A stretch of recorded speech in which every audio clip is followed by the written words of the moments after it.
नमस्कार। मेरा नाम भाऊ तोरसेकर। आप देख रहे हैं प्रतिवाद। दोस्तों, आपके लिए मैंने ये अलग से हिंदी यूट्यूब चैनल बनाया है। शुरू से मैं पिछले 3-4 साल से जो हिंदी वीडियो बनाता था वो मेरे प्रतिपक्ष नाम के यूट्यूब चैनल पर चलता था, जो बेसिकली मराठी यूट्यूब चैनल है। लेकिन पिछले अगस्त महीने से मैंने हिंदी के लिए अलग चैनल बनाया है। तो जिनको मेरे हिंदी वीडियो सुनने हैं तो उनको प्रतिवाद पर सब्सक्राइब करना पड़ेगा। तो ये आपके लिए मेरा आग्रह रहेगा। दोस्तों, आज मैं नए सब्जेक्ट के वो जाने वाला हूँ। वैसे तो नया नहीं है, आपको जानकारी है, आपको मालूम है कि महाराष्ट्र और झारखंड दोनों विधानसभा की चुनाव की घोषणा हो चुकी है। प्रोग्राम डिक्लेयर हो रहा है हुआ है। और आज मैं जब बोल रहा हूं 22 अक्टूबर, तो महाराष्ट्र में जो चुनाव लड़ना चाहते हैं उनके लिए पर्चा भरने का, नॉमिनेशन भरने की शुरुआत आज से हो गई है। लेकिन अभी तक बीजेपी छोड़कर शायद ही किसी दूसरी पार्टी ने महाराष्ट्र के उम्मीदवारों की घोषणा की है।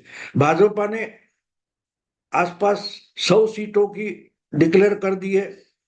उनमें से बाकी और आएंगे, लेकिन अजीत दादा, महायुति के दूसरे घटक दल है अजीत दादा, उन्होंने कुछ 16-17 उम्मीदवारों की घोषणा कर दी है। शिंदे गुट की शिवसेना जो है, उनके भी उम्मीदवार शायद आज या कल घोषित हो सकते हैं। लेकिन दूसरी तरफ यानी अजीत दादा हो, एकनाथ शिंदे हो या फडणवीस की बीजेपी हो, इन तीनों में सीट का बंटवारा बहुत हो चुका है। कुछ सीटें शायद झगड़े की होगी, लेकिन उम्मीदवार डिक्लेयर करना शुरू हो गया है। लेकिन इनके सामने लड़ने वाली जो असली ताकत माना जाता है, महाविकास आघाड़ी यानी राष्ट्रीय स्तर पर जिसे इंडी अलायंस बोला जाता है, उनके उम्मीदवार अभी तक घोषित नहीं हुए। हाँ, कुछ घोषणा शरद पवार ने अपने गुट के उम्मीदवार की है, जिनका शरद पवार गुट एनसीपी नाम की पार्टी है। उसके कुछ 1 दर्जन लोगों की शायद उन्होंने पहले से घोषणा करके रखी है। वरना बाकी जो घटक दल है, उद्धव ठाकरे की शिवसेना और कांग्रेस, इनमें सीट के बंटवारे का बड़ा झगड़ा चल रहा है। उसकी बहुत बड़ी खबरें आ रही है। ओपनली प्रेस कॉन्फ्रेंस में या कैमरे के सामने एक दूसरे पर आरोप लांछन लगाना जारी है। तो इस बीच एक खबर आ गई। खबर ये आ गई कि शायद उद्धव ठाकरे महाविकास आघाड़ी और इंडी अलायंस छोड़कर अलग कुछ कर सकते हैं, बगावत कर सकते हैं। बगावत किससे करेंगे? उनके ही खिलाफ एकनाथ शिंदे ने बगावत पार्टी के अंतर्गत कर दी थी।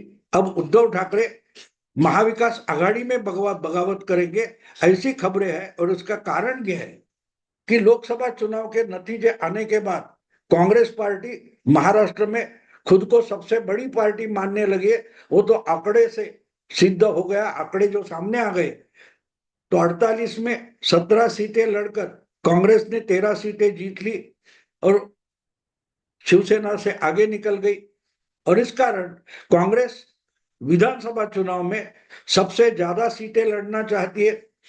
और इसी कारण से इन दो मित्र दलों में झगड़ा शुरू हो गया। और ये चल रहा है पिछले कम से कम 2 हफ्ते 15 दिन से चल रहा था। लेकिन अचानक 2 दिन पहले एक खबर आ गई कि उद्धव ठाकरे फिर से महायुति में भाजपा के साथ जा सकते हैं। अब भाजपा के कौन से नेता के साथ उद्धव ठाकरे की बात हुई, उसकी तो कोई खबर नहीं है। लेकिन कोई देवेंद्र फडणवीस का नाम ले रहा है, कोई अमित शाह का नाम ले रहा है। लेकिन बात आ रही है वो सूत्रों के हवाले से आ रही है। अब सूत्र का मतलब आप जानते हैं कि जिसका कोई सर पैर नहीं होता उसको सूत्रों के हवाले से कहा जाता है। जिस खबर की कोई आधार नहीं है, जिसका कोई सबूत नहीं है, तब बोल देते हैं कि सूत्रों के हवाले से।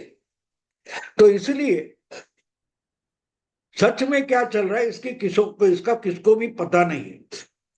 और ना बीजेपी के कुछ खेमे से कोई खबर आ रही है कि हाँ भाई हमारी उद्धव ठाकरे से या उनके कोई प्रतिनिधि से बात हो गई, ऐसा कुछ नहीं आ रहा है। ना कि उद्धव की खेमे से कोई बोल रहा है कि हाँ हमारी बीजेपी से बात हो रही है।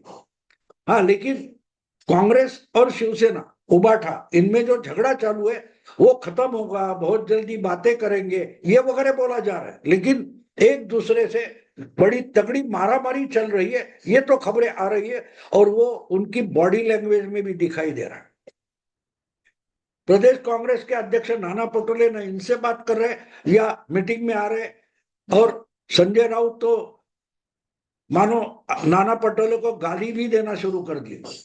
तो इसमें जब मैंने ढूंढने की कोशिश की असलियत क्या है, कुछ दोस्त पत्रकार है, दिल्ली में बैठे मित्र है, उनसे भी बात की, बीजेपी के जो कुछ मित्र है उनसे बात की, तो जो कुछ समझ में आ रहा है उसका भी कोई सर पैर है ऐसा मैं मानता नहीं, लेकिन जिन्होंने मुझे कुछ जानकारी दी है उन पर मैं विश्वास करता हूं, और इसलिए ये वीडियो मैं बना रहा हूं। तो मुझे जो जानकारी मिली है वो साफ है कि उद्धव ठाकरे बहुत नाराज है, वैफल्यग्रस्त है, और इतने इतने गुस्से में है कि अपनी पार्टी का नुकसान करके अगर लोकसभा चुनाव तक कांग्रेस का फायदा उद्धव ने कर दिया है, तो आज विधानसभा चुनाव में जब उद्धव को कांग्रेस की जरूरत है तो कांग्रेस अड़ंगा लगा रही है। इस कारण से उद्धव गुस्से में है, क्योंकि आपको मालूम है 2019 का जो चुनाव हुआ था उसमें कांग्रेस का सुपड़ा साफ हुआ था महाराष्ट्र में, 48 में सिर्फ एक सीट कांग्रेस की आई थी। ऐसे में अगर आप 13 सीटों पर पहुंचे हो तो बात साफ है, उद्धव ठाकरे आपके साथ आ गए, एक माहौल बन गया, उसका फायदा कांग्रेस को मिला। तो जो पार्टी महाराष्ट्र में मरी हुई पार्टी थी, जिसमें कोई जान बची नहीं थी, ऐसी पार्टी के 13 एमपी चुनकर लोकसभा में आते, तो उसमें पार्टी की ताकत, पार्टी का संगठन जितना इंपॉर्टेंट है, उससे भी एक माहौल और उद्धव ठाकरे का साथ आना बड़ा मायने रखता है। अगर अगर ये बात कांग्रेस नहीं मान रही है तो उद्धव को गुस्सा होना जायज है, सही है, लॉजिकल है। क्योंकि अगर उद्धव ठाकरे साथ ना होते तो शायद शरद पवार की मदद से कांग्रेस इतना बड़ा सक्सेस नहीं पा सकती थी, और इसीलिए उद्धव ठाकरे गुस्से में है। और उन्होंने अगर कोई दूसरा रास्ता निकलता है इसकी कोशिश की तो मैं उसको गलत नहीं मानता।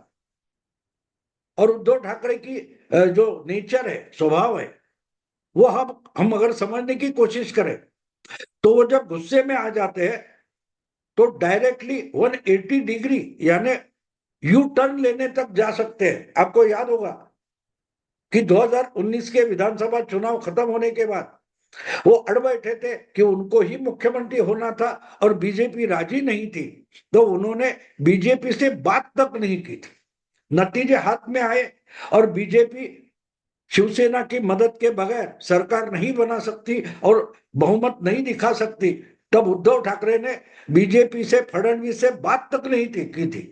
उल्टा सीधा सीधा उन्होंने कांग्रेस और एनसीपी का रुख किया था, महाविकास आघाड़ी ये अलग संगठन गठबंधन बनाया और वो खुद मुख्यमंत्री बन गए थे। तो उन्होंने पूरा यू टर्न लिया था कि चुनाव लड़ा, नतीजों तक वो बीजेपी के साथ थे, और नतीजे सामने आने के बाद पूरा यू टर्न लेकर उद्धव ठाकरे जिनके खिलाफ लड़े थे उनके साथ हाथ मिलाकर सरकार में जाकर बैठ गए, नहीं उनको ही साथ लेकर उद्धव ठाकरे ने सरकार बनाया था।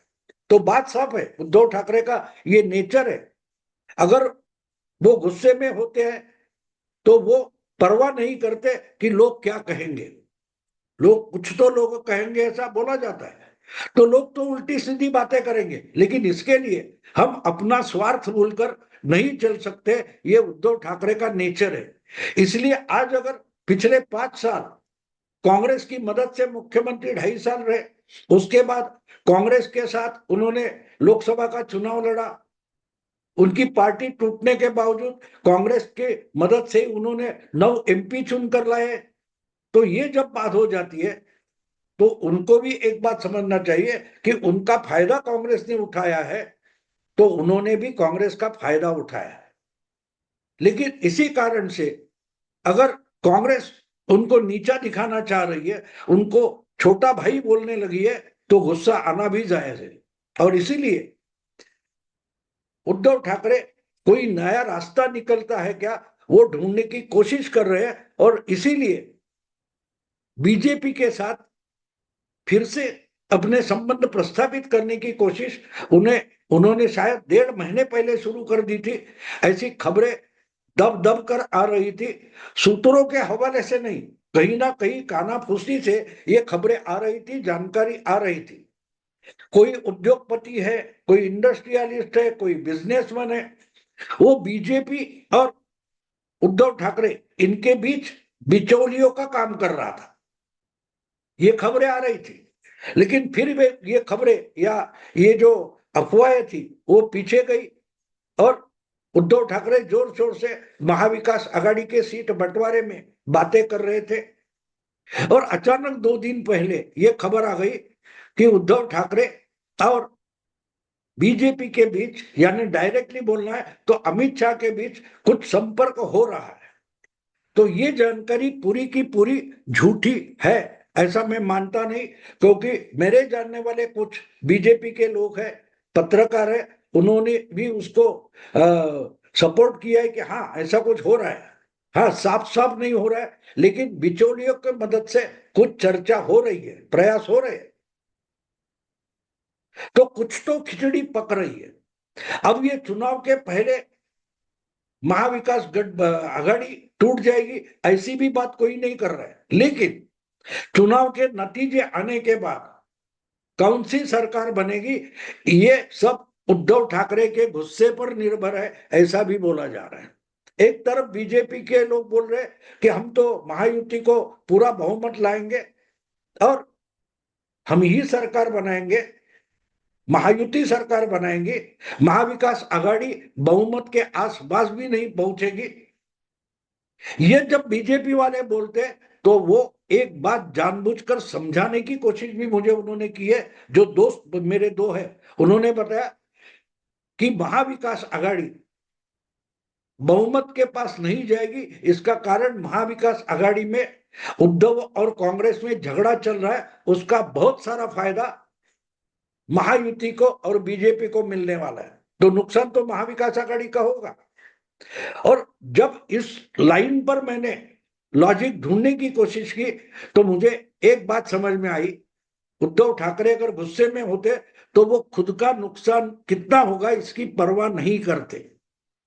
5 साल पहले जब उन्होंने बीजेपी के खिलाफ जाकर नतीजों के बाद कांग्रेस और एनसीपी से हाथ मिलाया और सरकार बनाई, तब लोग क्या बोलेंगे, उनका वोटर, कोर वोटर क्या बोलेगा, हिंदुत्व का क्या होगा, इसकी परवाह उन्होंने नहीं की। ना कि पार्टी का नुकसान होगा उसकी परवाह की थी। तो ये उद्धव ठाकरे का अगर नेचर हम समझ लेते तो और एक बात समझनी जरूरी होती है, वो ये है कि ठीक है नुकसान मेरा होगा, कोई परवाह नहीं, लेकिन तुम्हारा तो नुकसान करके रहूंगा।